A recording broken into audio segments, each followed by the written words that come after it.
All right, we're talking about transatlantic. Lots of people have a lot of questions. And in this video, we're going to be talking through what we liked, what we didn't like, because a transatlantic can be an amazing experience for some people. And for others, it might not be what you expect. We want to share as much info as possible so that you can decide what's right for you. JC, tell us, what transatlantic were we on? So we were on the Friends and Family sailing on Brilliant Ladies. So it hadn't launched yet. So it was the crossing from the UK over to New York. Yeah. So that's basically like a shakedown cruise. The top agents, few agents, I think there was 5 of us, got to get invited, as well as cruise families. A great experience and an amazing opportunity. Yeah. And we were on the ship for 14 nights. Is that right? Yeah, that's right. Yeah, we were on there for quite some time. So that's what we're going to be reviewing today. And then we're going to talk about, because we book a lot of people on Transatlantics who have different experiences, and we'll share some of their stories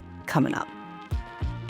Ahoy, I'm Christine Lozada. And I'm JC, top Virgin Voyages travel agent. Welcome to the podcast. This is the Virgin Voyages Tips Podcast, an insider guide to navigating Virgin Voyages like a pro. Find it on every podcasting platform, on YouTube, and check the show notes for additional helpful info. And how I can get you a great deal. Let's dive in. All right, the good, the bad, and the ugly. Let's start with the good, because there are some things you really loved about the Transatlantic. Yeah, for sure. Go ahead. I really enjoyed you get to learn the ship. This is the opportunity to learn the ship, eat at all the restaurants, eat everything on the menus, because we got to cover a lot. I mean, there's a lot. And it's a good time to really decompress and enjoy the experience. Yeah, it really is a ship-focused experience, right? And Brilliant Lady was brand new, and there was so much for us to discover. Yeah. And even though, a lot of people will hear, oh, wow, like 14 nights, that's a lot of nights. We still didn't get through a lot of the food until those final days on the ship. Yeah. It took us quite some time to get through everything, but also they had launched so many new Happenings Cast events and shows. Mm-hmm. That it was taking us time to be able to go and do all of those things. Yeah, for sure. I would say one thing that I really liked was it's a transatlantic. We went to some unique ports when we went to port. Yes. For me, going to the Azores, that was so beautiful. It was so cool to see Virgin Voyages docked there. So I think some of the unique places that you'll go on a transatlantic is really amazing. Yeah. Are there any other highlights of things you loved? I did enjoy going to Spain. Mm-hmm. I thought that was really interesting that that was a stop, because originally that was not a stop. Yeah. So that kind of was a surprise. And the Azores, I honestly, I've never heard of the Azores. And I didn't even know that was part of Portugal. So yeah, so ports, some unique ports. And then I would say the other thing is, and not everyone is on the ship to meet lots of people, but because it was a longer sailing and because everyone is on the ship for so many days doing the transatlantic, it gives you an opportunity to really meet people. Yeah. We met a lot of the other sailors on the sailing. We're all at the same, the game show with the music that we did awful at, the big remix. Yes.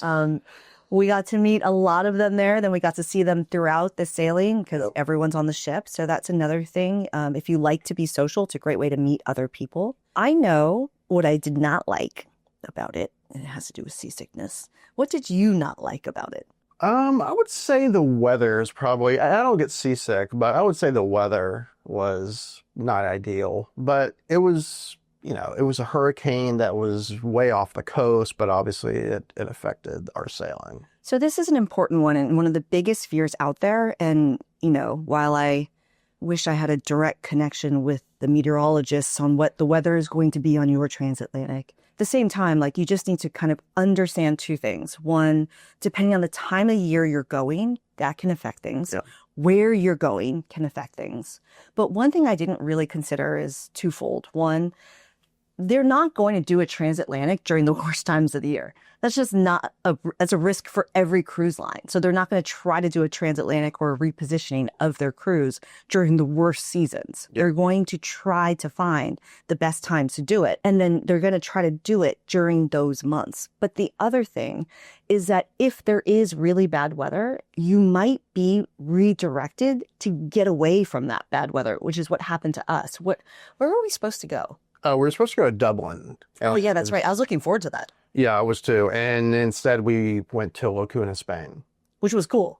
Yeah, it was. It was really cool. I actually really liked that part, which was cool. And for a lot of people, right, that's a risk that comes in because if you've booked an excursion outside of the cruise, right, if you booked a shore thing with Virgin Voyages, they'll take care of you. It's no problem.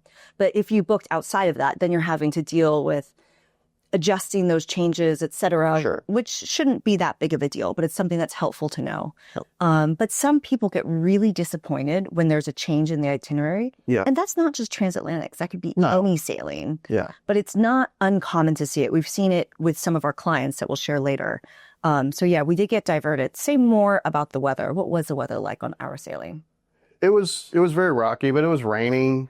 And I want to kind of back up to something you said. So this sailing that Christine and I were on is an unusual one. It's in August. Virgin does not do transatlantics in August. Yeah. So it is during. It was happening because they were launching the new ship. Correct. And they were trying to get it positioned in New York City. Correct. So the transatlantics on Virgin happen in April and then they happen in October. Yeah. So your weather in April is going to be decent. October is going to be the tail end of hurricane season, so you might experience something. But again, it's not a hurricane. It's just it might be rough out there if there is a hurricane in the Caribbean or on the East Coast of the U.S. We had some sunny days, but for me, I mean, today's an example of it's 75 degrees outside, and I'm like, I put on my sweater.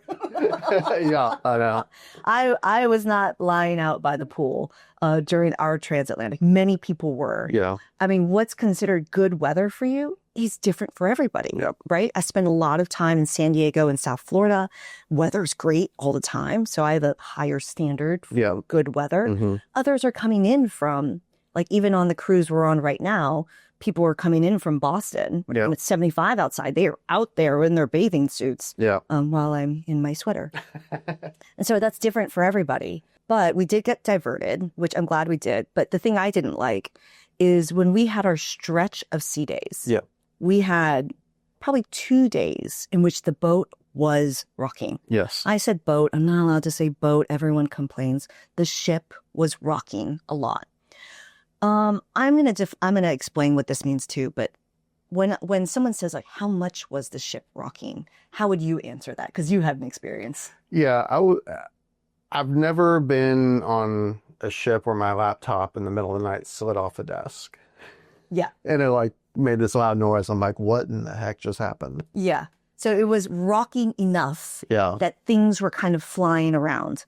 And actually, another story. There's a set of sailors that were on our sailing, and they were in a Rockstar room. And the glass, they had like drinks out at their bar, and all the glass fell and broke. And that night, like in the middle of the night, the crew came and cleaned it for them, which was very kind. Yeah. For me, I basically put everything on the floor. I knew it was Did you get on the floor? Or you don't roll out of bed? So I get seasick very easily. I get motion sickness very easily. I was suffering. I was wearing seasickness patches on both sides. I was taking Dramamine non-drowsy. In other words, instead of taking one and sleeping for 500 hours at a time, I was sleeping for 5 hours at a time. Dramamine non-drowsy is effective, but it affects everyone's differently. But for me, I'm definitely going to sleep. I just did not feel well. I didn't feel well. I was definitely eating soup and things like that. But seasickness and motion sickness affect everyone differently. Yeah, for sure. There were, because it was friends and family, there was a lot of previous entertainment and happenings casts sailing as sailors. And when I was talking with Steven, for example, he's like, I love the transatlantic and the rocking of the ship. He's like, it just rocks me to sleep. Whereas like I'm in bed doing this, being like, get me off the ship. I mean, I've also been on a yacht through the Maldives in the very rough part of the Maldives. I lost 5 pounds in 1 week. Wow. For me, that's a lot. Do not recommend for a friend. So that affects everyone differently. The weather, that was our experience. Yeah. Know that those April, October timeframes are supposed to be the better months versus an off one like we went. That was that. But let's also talk about room type and location, because that's really important. But let's take this quick break. Ahoy, sailors. Quick announcement from Christine, popping in to remind you that the show notes or the description of this podcast has a ton of helpful info that most sailors miss. And one thing that's in there is a killer deal. There is a reason why other travel agents book with us. And even if you've already booked your sailing, it takes just 2 steps and 10 seconds to get a price comparison with us. So check the description and let's get back to the episode. All right, so the room location of where you're at can affect how much of the rocking of the ship you'll feel. You had a choice, and you actually chose something I didn't expect you to pick. What was it? Yeah, so I chose an XLC terrace, and all XLC terraces are on the front of the ship, which does experience the most movement. But I was okay with it because I don't get seasick. So it was worth it because I love the XL. Yeah. That was my first time ever staying at one, and I'll never switch back to a C terrace. But the XL was Oh, shoot. Yeah. Oh, wow. Yeah, all right. Man, that's a whole other podcast episode. All right. I had the option of also upgrading to an XLC terrace, and I'm glad I did not. Yes. I had one day I needed to like drop something off at your room or something. I had walked by on one of the days in which the ship was rocking a lot. I remember standing in your room being like, I don't know how you're doing this. Like, I am not okay. Yeah. So I did not upgrade to the XLC terrace because I had a central C terrace.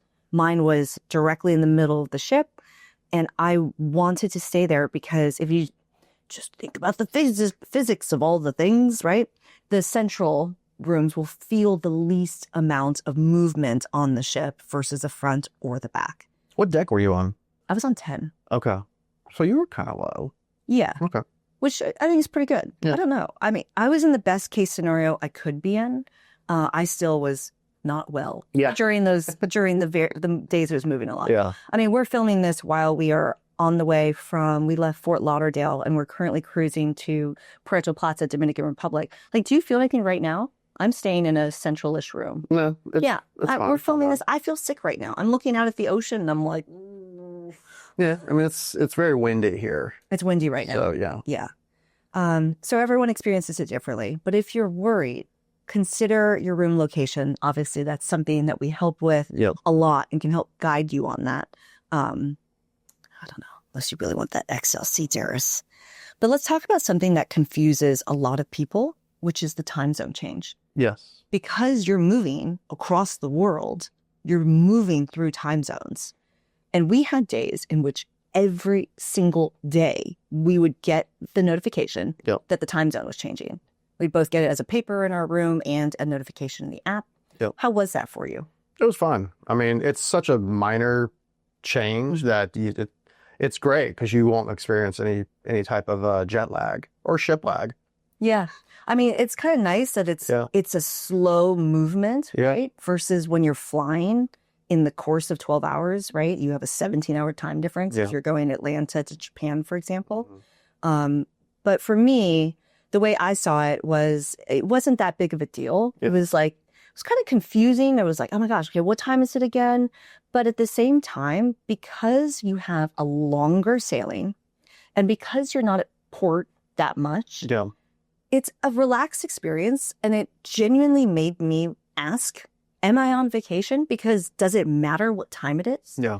And that was kind of a nice thing. So the time zone change, it's not that big of a deal, especially if you fly across the world a lot. It's not anything like that experience, at least for me.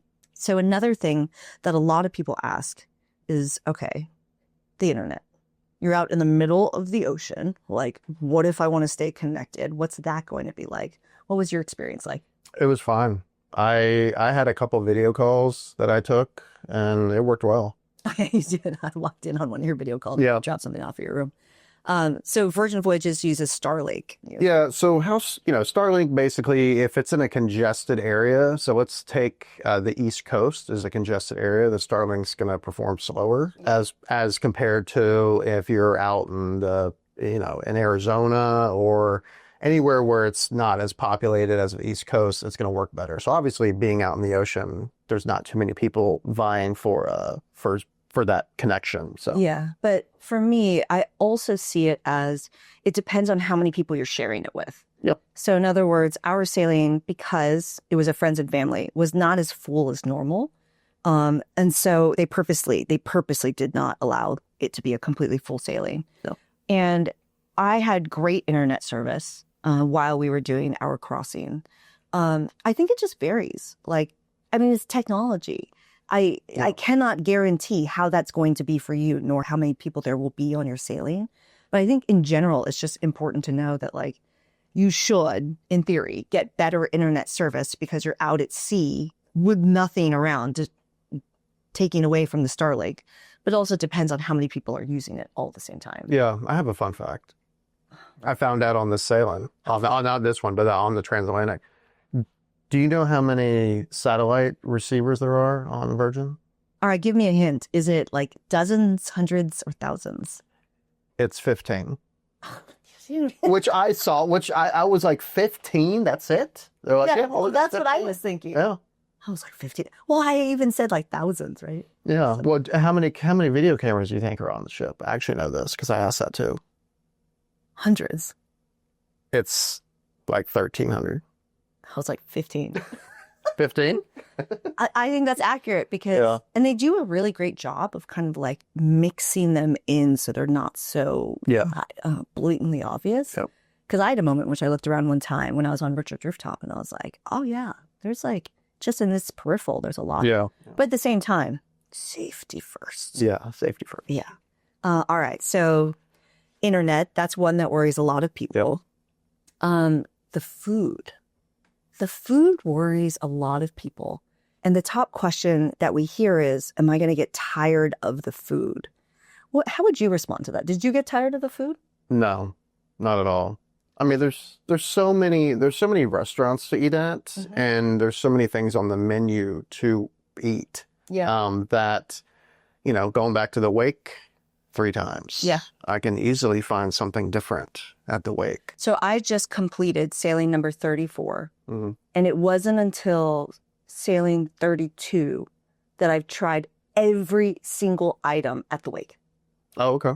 And I eat at the wake at least once for dinner and at least once for brunch. Yeah. Every single time I sail. Okay. Yeah. And I also often go to brunch or dinner with lots of other people. So I'm trying their dishes. Yeah. It's taken me that many sailings to finally try the egg in a hole. Have you tried that? No. It's not actually an egg. Oh, really? Yeah, it's like a vegetarian dish. Oh. Anyway, it was really unique. I loved it. Ben Price ordered it. Love Ben Price. So each, right? And you're like, no, there's only 6 restaurants. Yeah, but the menu is not small. It takes time to get through those menus.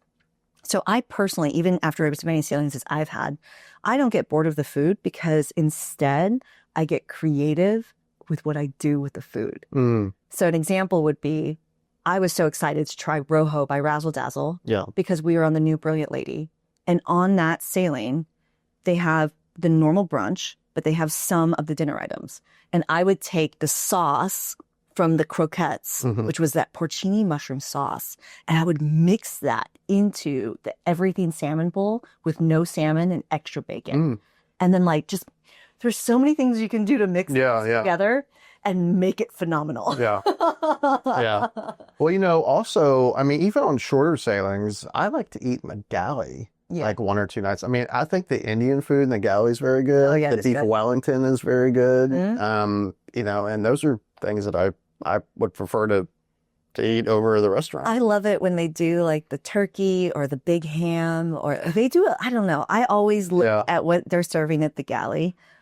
Because a lot of those dishes will only happen once. Correct. On the sailing. Yeah. And you might not be able to get it on another night. But there was something unique. I don't know if you knew this.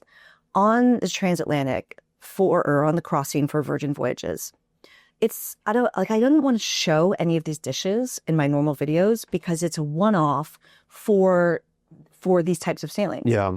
Where the kitchen will try to put one special dish out. Do you remember? Like they had like a fish croquette at Rojo for just a couple of the nights. Yeah. They had a special side dish at the wake that they don't normally have on the menu. And they were just trying to add some additional things so people would have variety. But there were lots of ways there's lots of restaurants, but there's also ways to mix things together. Plus you have the entire Ship Eats menu. Just get creative. And my top tip is if you're running out of ideas, talk to the Happenings cast. Because if someone knows how to be creative with the food, it's entertainment and the Happenings cast. I'll mention a creative dish that I do at what's it called, the dock. So at the dock, they have the little dishes, and one of them is shrimp. So the shrimp at the dock is fantastic, and they also have beet hummus. So I take the beet hummus, cut the shrimp up, and I put it in there with it, and that's what I eat with like chips. That's a good one. Yeah. That was what I ate from. I honestly, on the crossing, I eat that for lunch almost every day. Apparently, we never ate lunch together. Well, you were in the room sick, so. You're like, I'm coming out for dinner, and that's it. Facts. Just the days we were at sea. Yeah. I still had a good time, though. I really did. All right.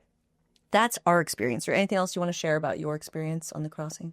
No, I mean, they do sell out. They're very popular with people. People book them way early. Like this coming up April, I mean, people were booking these like a year out, and I'm sitting there going, man, it's been like 2 weeks since they announced it, and I'm booked like a lot of rooms on it. Yeah. So the next portion, which we're already jumping into, is about let's talk about our clients. Yeah. Because they are booking far in advance. But I mean, I'm not surprised because these are longer sailings. Yeah. They're longer sailings, and people need to plan far in advance, and they sell out because the price point is amazing. Like for someone who's like, how good is the price point on a transatlantic? Every sailing is different. All the pricing is always different. But kind of generally speaking, how much of a savings is it to do a transatlantic versus a different cruise? Yeah, I mean, when you look at the per night spend, it's a pretty good savings for sure. But, if you're looking at a 10-night Mediterranean sailing versus a 14-night transatlantic, the transatlantic's going to be insanely cheaper. Yeah, like, I don't know. It's significantly cheaper. It is.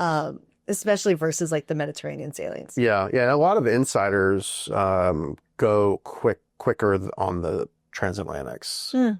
I mean, you can get them for an even crazier rate. Yeah, for sure. Amazing. Yeah, okay. For sure. So pricing is definitely there. People are planning it well in advance.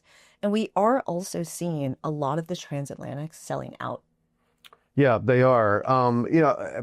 There was like right now the April ones are coming up. There's one out of Miami and there's one out of New York, which everyone, I honestly, I probably had 50% of my people, Miami transatlantic people, move to the New York one because they're like, that's such a unique thing. That's such a unique crossing. Yeah. So. Yeah, because that one goes to Barcelona? I believe so. I believe it does go to Barcelona. Which I think is a unique way to be able to get to another location without having to fly there. Like instead of, just paying for a flight and you're just going from point A to point B, you could potentially take a transatlantic and it could, depending on where you're going, the cost of that might be, I don't know, advantageous versus a flight.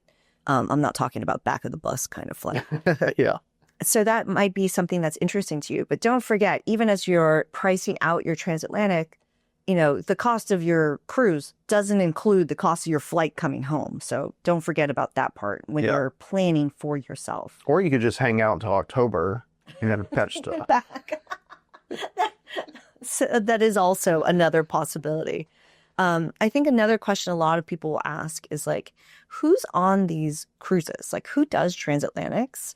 So just from drawing from like what kinds of clients we book on them, what has your experience been? Yeah, it's a pretty good mix of solos versus the couples. I would say it is a lot of solos that do jump on those. Yeah. And one thing that I have noticed and heard, especially through a lot of client stories, and you have to remember, like, who can go on a 4-night Miami sailing? Anybody. Yeah, anyone. It was 4 nights, and it's normally over a long weekend. Yeah. So anyone can do that.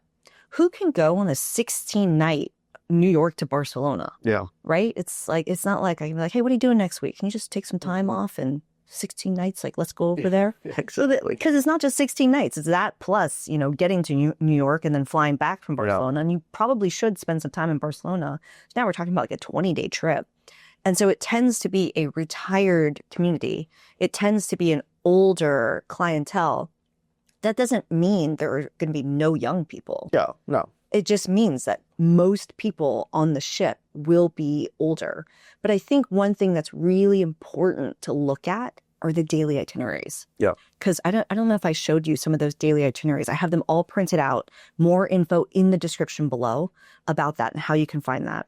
But I think one of the things I was surprised by is the Happenings cast is doing a lot to cater to who's on the ship. Yep. And so on that specific transatlantic, there were additional things for the older community. So they had knitting classes.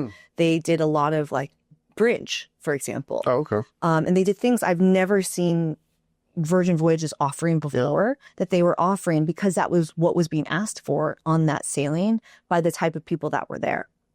But we also have, and I want to talk about 2 stories of some of our clients. I was really surprised because one of our favorite sailors, John, I love doing nightlife with John. We definitely go to Grog Walk and night at the Manor, and we do all the things. But he had an experience on a transatlantic that I was really surprised by, which is he spent an entire day in his room just enjoying the ocean and doing ship eats. And like, I was like, oh, wow. Like, I didn't even know that you could chill like that. Yeah. Like, it's the best day I've ever had on Virgin Voyages. How many sailings has he booked with us? I want to say 16. This is a lot of experiences on Virgin Voyages. And for that to be like his best one, I'm like, it kind of speaks to, it's just a different kind of experience. Like you're truly on vacation, unplugging, unwinding, and just chilling out. And he's young. He's super young. Yeah. He's definitely younger than me. I'm not going to tell you how old I am. That is a top Google search term still. Why I got a blog post. I will always take that traffic all the way. Book your sailing with us, and I'll tell you how old she is. You also going to tell him how old I act?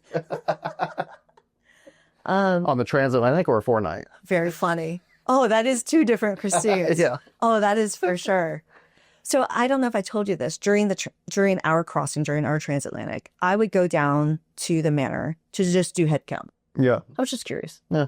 I would, in my pajamas, I wouldn't even go onto the dance floor. I would walk into the Manor. If you've been before, you'll know what I'm talking about. You walk into the Manor on 6. Before you enter, you take the stairs and go up to 7. Okay. So that no one will see you and you can just look really quick. Yeah. And granted, we did not have a full sailing on purpose, right? It was a friends and family, limited number of people. And there were probably like two dozen people each night, which in the Manor, given how big that space is not very many people. Yeah. So to me, that means, yeah, of course they're going to open the Manor. It's on the schedule. It's something that's available to you. But, and actually here's something I learned. If there are less than like, it's like 3 people or something like that. If there's like no one in the Manor, they will close it early. Okay. Because one night I was there with my favorite Ryan and John, and they were keeping the Manor open. We were dancing up a storm. It was me and Ryan and one of the other DJs on the ship. We were just in there just having a great time. And they kept it open. Oh, wow. And finally I turned to the crew and I was like, you don't have to keep it open for just the 3 of us. Yeah. So like, we're having a great time, but we'll come back tomorrow. Yeah, yeah. You don't have to do this, because normally they would close it down. Yeah. Because with 3 people in the Manor, that's not a lot of people. Yeah, yeah. If you're watching today's podcast episode, you'll be watching this footage of us dancing in the Manor, just the 3 of us. There is no one there. But Mari, she has done Virgin Voyages at least 3 times. She did Transatlantic with her mother and aunt, very lively. Like, they're all super young at heart. And they wanted the nightlife, but it just wasn't there. Yeah. It just wasn't there on their sailing, but at the same time, they enjoyed it, but shifted their mindset from, instead of having this like, we're dancing the night away type of sailing, they really got involved with a lot of the activities. Okay. Granted, they experienced a lot of weather on their sailing. So they had rocky seas. They were also, I don't know if you know this, on that sailing, that was from Quebec down to Miami. On that sailing, when they were near the Boston area, they ended up staying overnight at port in Boston because of the weather that was happening in that area. Oh, wow. Yeah, so I didn't know that. yeah, they changed the itinerary. Again, not uncommon. But also that was kind of a unique route.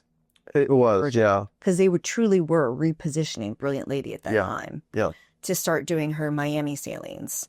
So that was kind of unique. Yeah, a unique one that's available right now is actually the March 28th one from San Juan to New York. That's really unusual. That's really unusual, yeah. But I mean, that's also part of the reason why these are offered at such an inexpensive price point. Yeah, for sure. Is the cruise line needs to reposition, literally, cruise. And so they're doing this no matter what. Yeah. It's an advantage for them to put people on the ship. And that one's cheap. How cheap is cheap? I don't remember off the top of my head, but it's very inexpensive. I booked a lot of people on it recently because they dropped the price. And all right, then on that note, I'm going to say, get a price quote to see how cheap it is. Because also, actually, it is dangerous for me to ask you because the prices change daily. And if I drop this today, I already know if more people book tomorrow, that price is going to look different than what it was today. That's fair. That's fair. All right. Any other stories from other clients that we've booked for Transatlantics?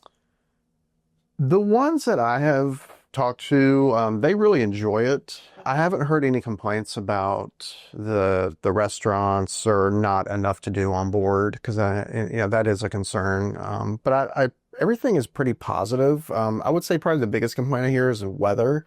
But I know we've had a client that did not like the restaurant. They didn't feel like there was enough choices for the food. For the food. Yeah. Yeah.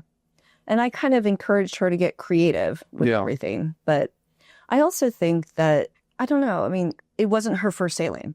It was not, no. So that was part of it. And she was sailing a lot leading up to that. Yeah. And so it's tough because, like, if you know what you're getting into, I think, and you know what to expect, that can really, I don't know, change your mindset. Because if you're going into it being like, all right, I just sailed on 2 sailings. Now I'm going to do the super long transatlantic.